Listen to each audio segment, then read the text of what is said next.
We have an escape plan from the march of the robots.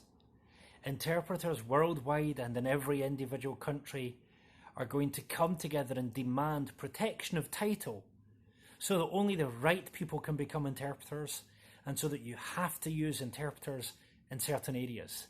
That is the future of interpreting, or so say some.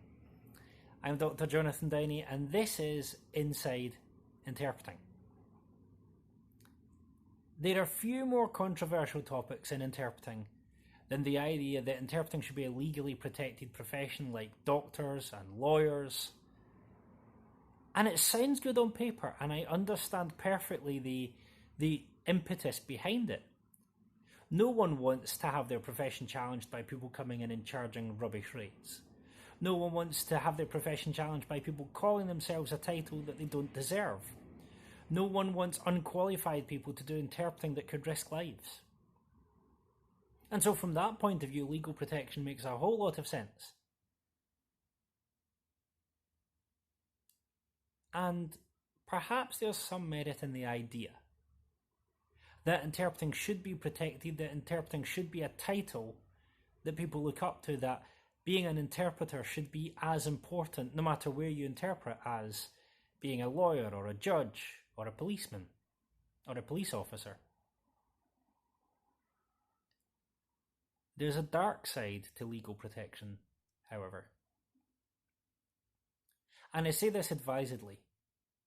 The first problem with legal protection, which isn't so much of a dark side but is leading you there, is the amount of time and effort that it would take to get there. Professions tended to get legal protection in the days of the guilds, when they could basically band together and physically prevent anyone else from coming into their turf. It was a protectionist stance. And so in the modern age, it's very rare for professions to get protection. Anyone can call themselves a cybersecurity professional with no qualifications whatsoever. Anyone can call themselves an IT manager even if they don't know how to use the on button. The number of professions with protection is relatively low compared to the number of professions in total. And it would take a huge amount of effort and a huge amount of persuasion to get there, and a huge amount of resources, and once it's in place it would take a huge amount of management. On the most mercenary level, professional association memberships would have to go through the roof just to pay the admin costs. Never mind the lobbying costs, the continual lobbying costs. And then we have to take into account that if you have legal protection for a profession, that means it's protected by statute. And the people who create statutes and laws in any country are the government.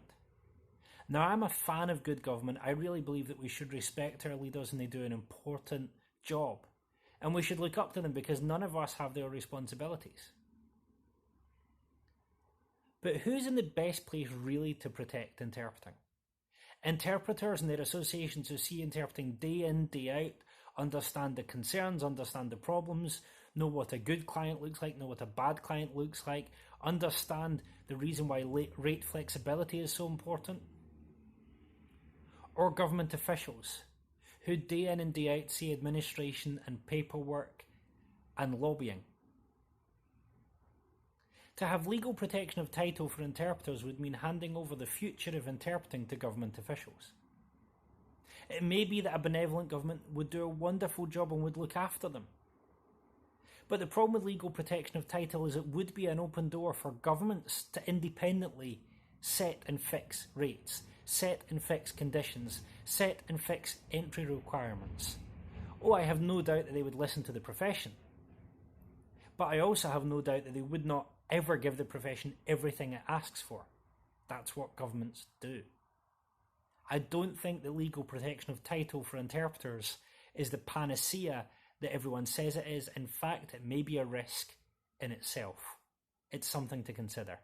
I'm Dr. Jonathan Downey, and this is Inside Interpreting.